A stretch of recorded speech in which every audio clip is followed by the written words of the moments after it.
Hi dear students, school திறக்க போகுது. எல்லோரும் ரெடியாக இருக்கீங்களா? ஸோ விளையாடுறதா இன்னும் நல்லா கொஞ்ச நாள் தான் நல்லா விளையாண்டுக்குங்க. அதுக்கப்புறம் நம்ம ஸ்கூல் போகிறதுக்கு முன்கூட்டியே ப்ரிப்பேர் ஆகணும்.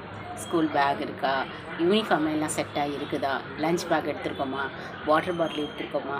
குறிப்பாக வாட்டர் பாட்டில் என்னென்னா சில்வரில் வாங்கிக்கிங்க, ஓகேவா? பிளாஸ்டிக்லாம் வேண்டாம், சரிங்களா?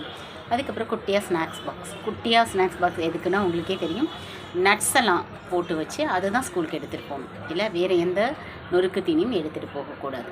அதுக்கப்புறம் 10th 11th 12th ஸ்டூடெண்ட்ஸ்லாம் பயப்படலாம் வேணாம், நல்லா ஜாலியாக படிங்க. எந்த ஒரு டென்ஷனும் இல்லாமல் அவங்களோடதை ஸ்டார்ட் பண்ணுங்கள். 10th லைஃப்பில் டேர்னிங் பாயிண்ட், 12th கூட. பேரண்ட்ஸு கோஆப்ரேட் பண்ணுங்கள். ஒரு புது திங்ஸ்லாம், பேகு, டிஃபன் பாக்ஸு, இதெல்லாம் புதுசாக வாங்கி கொடுத்தீங்கன்னா பசங்களுக்கு படிக்கிற ஆர்வம் இன்னும் அதிகரிக்கும். யூஸ்ஃபுல்லாக இருக்கும்னு நினைக்கிறேன். ட்ரை பண்ணி பாருங்கள்.